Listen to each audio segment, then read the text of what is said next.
Hello everyone, welcome to the fourth lecture of this discussion on force sensors. This is the 7th week of the course Microsensors and Nanosensors. In today's lecture, we are going to cover mostly two different topics. One is on piezomagnetic force sensors and another is electroactive force sensors. Okay? So, let us see one by one. Okay? First, let us discuss about piezomagnetic force sensors.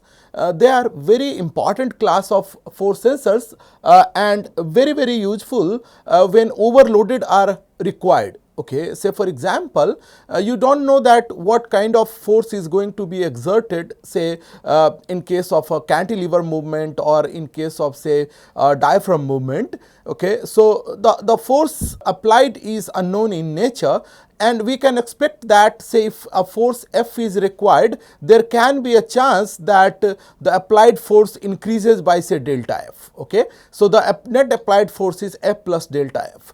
Not all force sensors can withstand this, particularly in yesterday's class when we discussed about the bulk silicon based force sensor or micro machined force sensors. Although they are elastic, but like silicon, bulk silicon is not that elastic. Okay, so it's fragile in nature, so you can expect that it can break. So it cannot withstand the extra delta F that is coming naturally when you are applying a unknown load. So it can be significantly high than expected force. Okay, so in those cases this piezomagnetic force sensors are very much applicable. So let us quickly discuss what these piezomagnetic force sensors are, then we will discuss the electroactive force sensors, which is also very important class of force sensor, particularly based on polymers which changes shape or size when some external forces or external stress is applied. Okay, so let us discuss about piezomagnetic force sensors. So as the name suggests, the piezomagnetic force sensors are based on magnetoelastic effect. Okay, if you remember, we have discussed about magnetoelastic effect in our second module when we were discussing about different effects. Okay, so I will just recall this magnetoelastic effect because we are seeing this in the context of force sensors. Okay, so magnetoelastic effect is when a ferromagnetic material is subjected to mechanical stress, the resulting internal strain changes its magnetic permeability. Okay, and what is magnetic permeability? We have also seen that. Okay, what is the permeability? Permeability refers to the ability of a material to allow magnetic flux to pass through when an object is placed in a magnetic field, right? So permeability is ability of the magnetic material. We are talking in this right now in the context of ferromagnetic material. So permeability for a ferromagnetic material is its ability to allow magnetic flux to pass through it when an object is placed in a magnetic field. Okay, and what is flux? Magnetic flux? Magnetic flux is measure of the number of magnetic field lines of forces which passes through a given surface. Okay, so these definitions we have already covered, but this is very important to know. Then only you will be able to understand what these piezomagnetic force sensors are. Okay, so mechanical stress can be measured by detecting change in the magnetic permeability. Okay, so this change in magnetic permeability is happening because of applied stress or applied force. Okay, so the basic working principle that I can say for this piezomagnetic force sensor is when you apply a force, okay, on a ferromagnetic material, okay, there is a change in permeability. Okay, and this change in permeability is directly proportional to the applied stress or applied force. Okay, so if you know the relationship between them, the value of F can be calculated. Okay, and then this change in permeability or the magnetic field variation can be detected by various techniques. Maybe it's using a simple Hall sensor, or say magnetoresistive elements, or sometime simple inductive pickups can be helpful in detecting this. Okay, so this is the basic working behind a piezomagnetic force sensors. When you have change in the permeability, okay, this change in permeability with applied stress is can be measured and can be quantified for the applied force. Okay. The common material that is used for this piezomagnetic force sensor development are terphenol D, okay, then some ferrites like COFe2O4, NiFe2O4 and so on. There are certain amorphous alloys of iron also that are very useful for this piezomagnetic force sensors. Their thin film has been reported in literature for piezomagnetic force sensors. Okay. So, the important point about these materials are they have high magnetorestrictive coefficients. Okay. Their response is high when the force is applied. Okay. And for stability, usually if you see all these materials, their Curie temperature is also high. Okay. So, if I compare their all these three materials property, I will find that this terphenol D has a Curie temperature of about 380, while these two ferrites has even higher Curie temperatures like 520 and 585 degrees Celsius. Okay.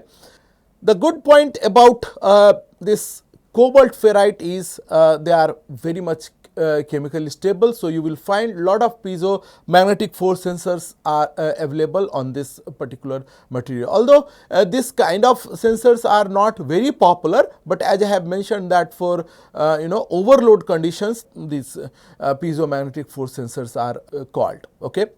So, usually this piezomagnetic force sensor utilizes thin films, and these materials of amorphous iron or films of these ferrites are very much popular for piezomagnetic force sensors.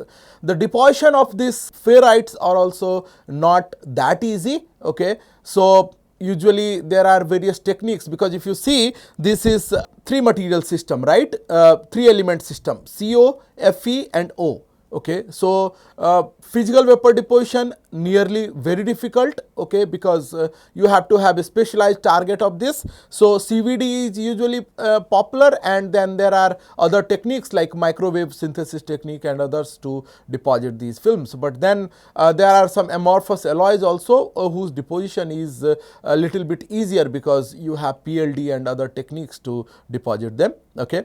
So, when a ferromagnetic film is stressed, the corresponding strain will occur, right.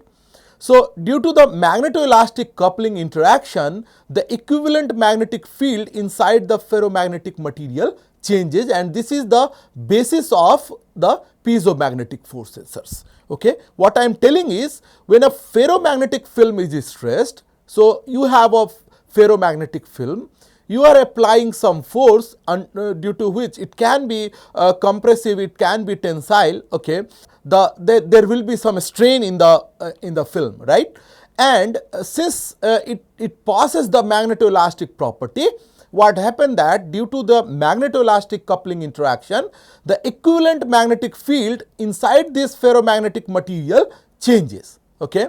So, these changes cause the this ferromagnetic material to spontaneously magnetize. Okay. As a result, the effective permeability of the ferromagnetic material is affected. Okay.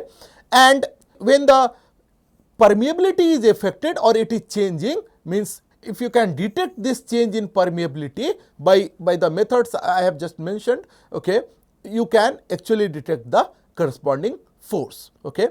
So, when the permeability of this ferromagnetic material is changing, the skin depth of the ferromagnetic material also changes. So, some of the piezomagnetic force sensors has been reported based on this skin effect. We will see what is skin defect. usually the formula for skin defect is skin effect is delta is given as rho by pi f mu effective under root, okay, or if you are not taking this rho which is the material resistivity, if you take it in terms of conductivity, it simply becomes 1 by pi f mu effective sigma, right, where this sigma is the conductivity of the material, okay.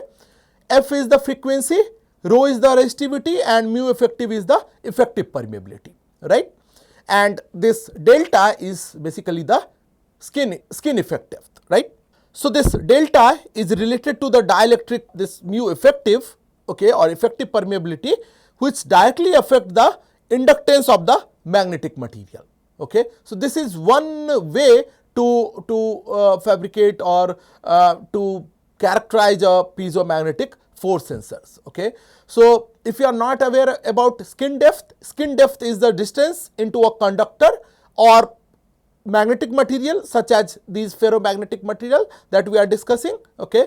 So, this is the distance into or the thickness into the magnetic material at which the amplitude of a alternating current or electromagnetic field falls to 1 by E, okay. 1 by E, if you calculate, it is about nearly 37% of its value at the surface, fine.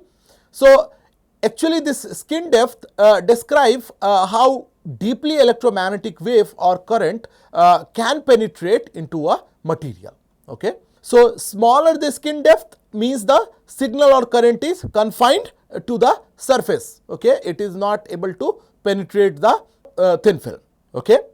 So, if you see that equation that we have just seen, it depends on various things, particularly the frequency, then conductivity or resistivity and the permeability, okay. So, higher the frequency, smaller the skin depth, higher the conductivity, smaller the skin depth, or higher the resistivity, higher the skin depth, okay, and higher the permeability means smaller the skin depth, okay. It is inversely proportional to frequency, conductivity and the permeability, fine. The equation can be rewritten in various forms, okay. The skin depth can also be written as 2 by mu effective sigma into omega, where this omega is the angular frequency, okay. It can also be written as 1 by mu sigma pi f that we have just seen. There are various ways to write this skin depth, but the utilization is this one, okay. So, if you see the configuration of a piezomagnetic force sensor, okay, you have a ferromagnetic layer and a coil, and then they are coupled, okay. So, the film and the coil, if you see, they form basically a magnetic field circuit, okay. So, when a certain frequency of say alternating current is fed into the coil, the inductance value, say I am calling it Ls of the coil, changes, right, because the AC is fed into the coil. So, the inductance value is constantly changing, okay. So, when the magnetic film is stressed under the compression, magnetic anisotropy of film can be given as E naught by equal to 3 by 2 lambda sigma into sine square theta. This is very important. This is the magnetic anisotropy for this piezomagnetic force sensors, okay. In this equation, this lambda or lambda S is the saturated magnetostrictive coefficient of the material, of the ferromagnetic material. Sigma is the pressure applied. So, basically you can see this in terms of force, okay. So, say force by the area on which it is being applied, okay. So, sigma is the pressure applied per unit area, okay. So, this is the value of sigma, okay. Theta is the pressure and the angle between direction of the magnetization, okay. So, the applied force direction and the direction of the magnetization, that angle is theta, okay. So, if you see this equation, if I have to write this force equation, this sigma, okay, I can write it as 2 by 3 into E naught by lambda s by sine square theta. Fine. And the direction of this theta can be seen from this diagram. Okay. So, if you know the magnetic anisotropy and this saturated magnetorestrictive coefficient of the material, which is a well known for every material, okay, then this force will depend on the direction of the applied force, because the direction of the applied force, the angle between the direction of applied force and direction of magnetization governs this value. Okay, and this can be for theta equal to 0 and for theta equal to 180, it will be minimum, right. So, for the materials, saturated magnetorestrictive coefficient is positive.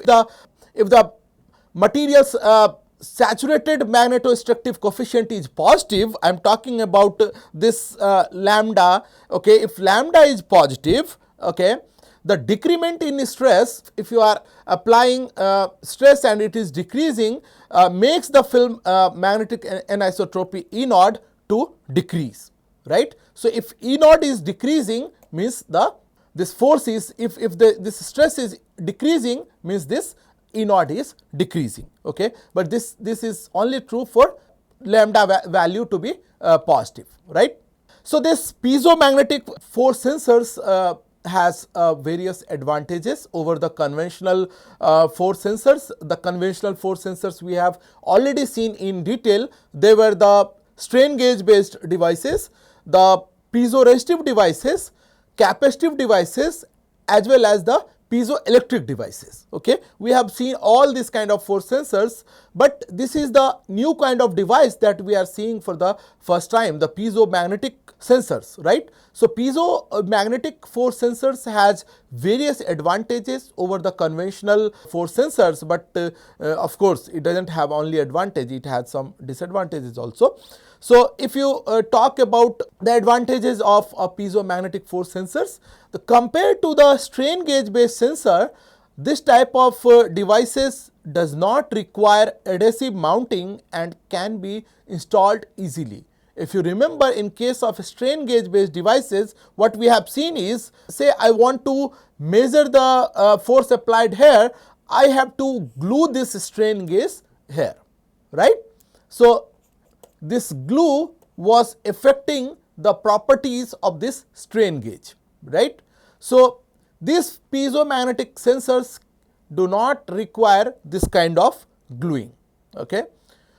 Then, compared to the piezoelectric sensors, piezomagnetic force sensors can measure both dynamic and static forces. Okay. We have seen in the previous class that piezoelectric force sensors are typically good for measurement of dynamic forces, but they are not that effective when you talk about static forces. And that is why we have discussed that mostly the accelerometers that we see are in piezoelectric in nature, because accelerometer is a perfect example where you are dealing with the dynamic force, right. The signal amplification in case of piezomagnetic sensors are simpler and usually do not require any kind of charge amplifier. We have seen that we require high input impedance charge amplifiers for this piezoelectric sensors, because the output of this piezoelectric sensors are very weak. Okay. So, we need to have special charge sensors or charge amplifiers basically to amplify the signal out of this sensors. Okay. Then piezomagnetic sensors offer good ability to resist overload and strong anti-interferences. Since they are based on magnetic behavior of the material, they have strong anti-interferences. Okay.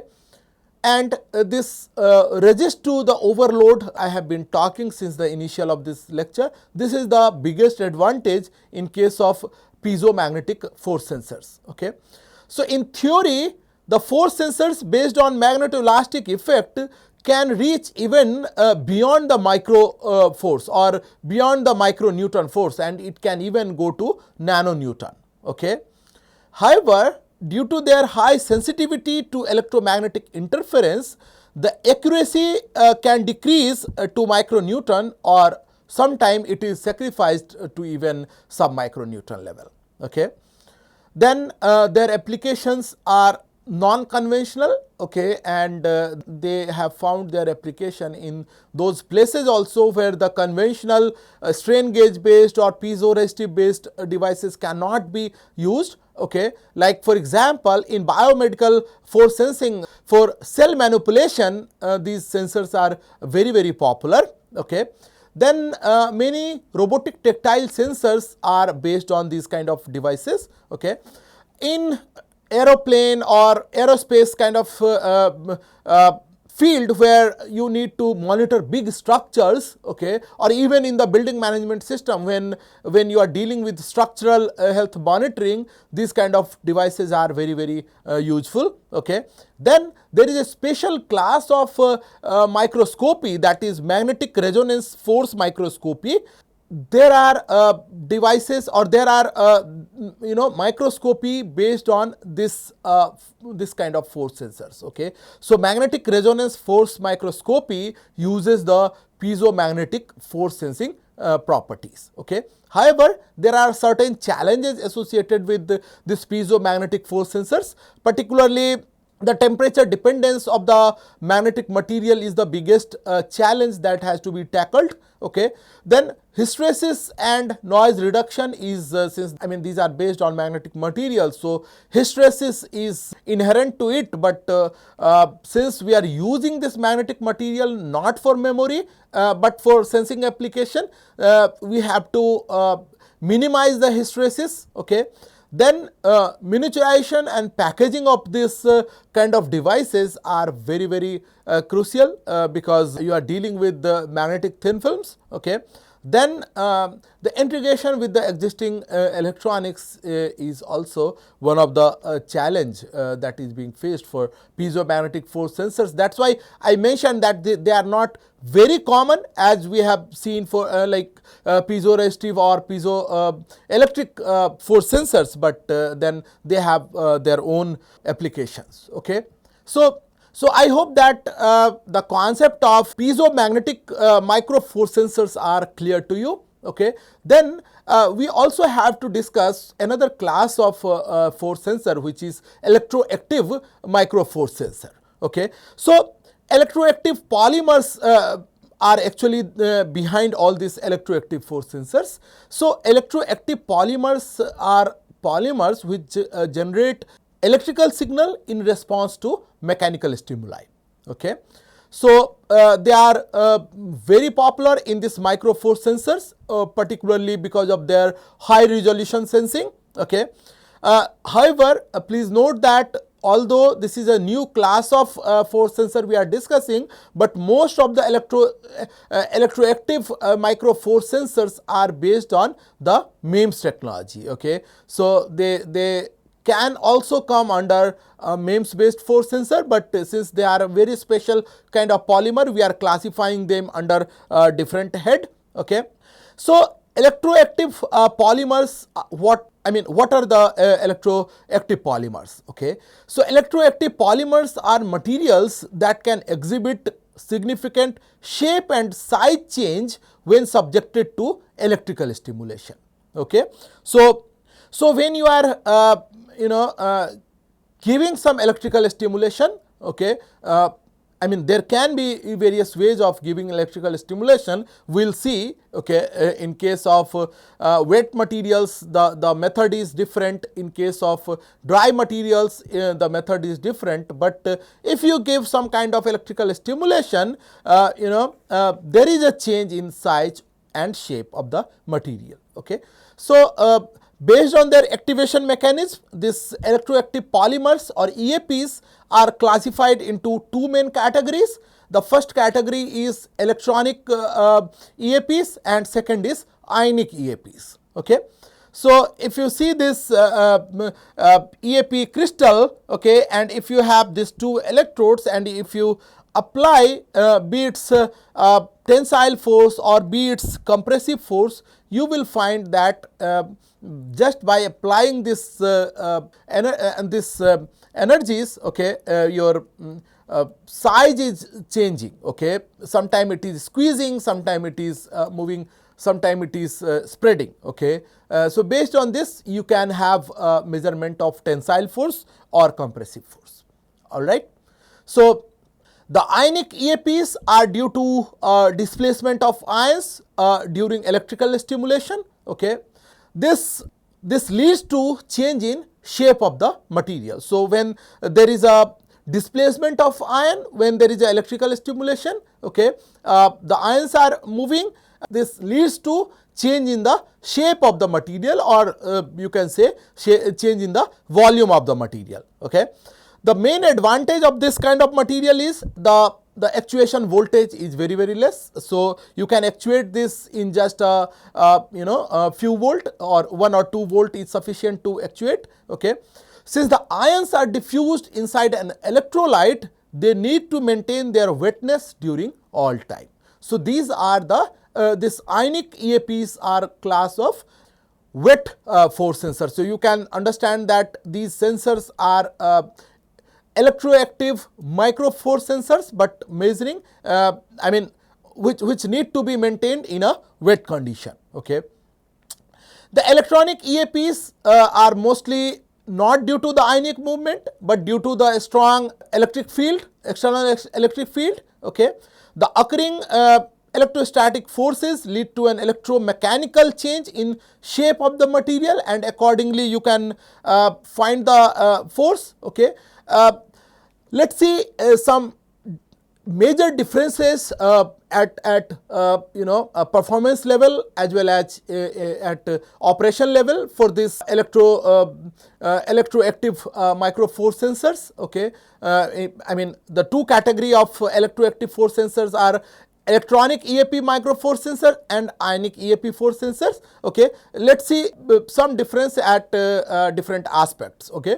If I talk about sensing mechanism, I think it might be clear to you that it detects force via dielectric or piezoelectric deformation under electric field, while this ionic EAPs they detect force via ionic displacement. So when there is a force applied, there is a ionic displacement within the polymer and electrode interaction, okay. The actuation voltage for the ionic EAP we have seen is very low, like 1 to 2 volt. However, for electronic EAPs it can be significantly higher, okay. The sensitivity of the ionic EAPs are usually high. However, for electronic EAPs it is moderate. Sometimes it can be high based on various modifications that this electronic EAPs allow, but usually for smaller forces the ionic EAPs are more popular because they can respond even for small forces, okay. The deformation range for this electronic EAPs is very small, okay. It is about 2 to 5%, while for ionic EAPs it can be significantly higher, even more than 10% deformation is possible in case of ionic EAPs, okay. The response time of this electronic EAPs are usually very fast, okay. However, because the diffusion process is involved in the ionic EAPs, it is smaller, okay. So the response from the ionic EAPs is slow because of the diffusion process. However, it is usually higher or faster for electronic EAPs, okay. Then if you see the environment suitability, the electronic EAPs can operate in a dry environment because you do not have to diffuse the ions into the electrolyte. However, this ionic EAPs require a moist ambient because they need to be hydrated, or you have to put some gel electrolyte, okay. Then integration of this ionic, because some hydration is required, integration with the electronics is little bit different, okay, and it is difficult also. However, for electronic EAPs it is not difficult, okay, and it can be integrated with all the technology, be it CMOS or be it MEMS technology, everywhere it can be integrated, okay. Then if I talk about the durability of the ionic EAPs, they are basically susceptible to dehydration, and even if you are using the gel electrolytes, they can also leak, okay. So the durability is compromised in case of this ionic EAPs. However, the electronic EAPs based force sensors or micro force sensors have a high durability, because they are not affected by any drying kind of conditions, okay. So the applications of this two electroactive force sensors are also very different from each other, okay. The ionic EAPs based force sensors are very popular in soft robotics or as well as biomedical sensing. However, for aerospace and industrial kind of sensing, where durability is very much important and fast response is also very much crucial, okay, this electronic EAP based micro force sensors are very popular, okay. The most suitable example for this electronic EAPs are dielectric elastomers, okay, or some piezo polymers, okay. Then for ionic polymers, the composites of ionic polymer and metals are very popular, and then polypyrrole has some kind of this behavior, okay. So they are also being used, okay. Now electronic EAP force sensors are ideal for high speed and dry environment applications, as we have seen, okay. However, these ionic EAPs are mostly suitable for biocompatible low voltage and high deformation needs, okay, especially when soft touch or biological interfaces are involved, because it can give you a large change, like larger than even 10%, okay. So you have seen the utility of these two different kind of force sensors, particularly the two different kind of EAPs, be it electronic EAPs or be it ionic EAPs, okay. So I hope that electroactive micro force sensors are also clear to you, okay. So with this, we have finished our discussion on piezomagnetic force sensors and electroactive force sensors. They are not very popular micro force sensors, but they can have specific application to certain positions where the conventional piezoresistive or piezoelectric force sensors cannot be utilized, okay. That is why we are discussing the other kind of force sensors also, okay. So in the next class we will be discussing optical force sensors also, okay. And with this I am closing today's lecture. Thank you for attending.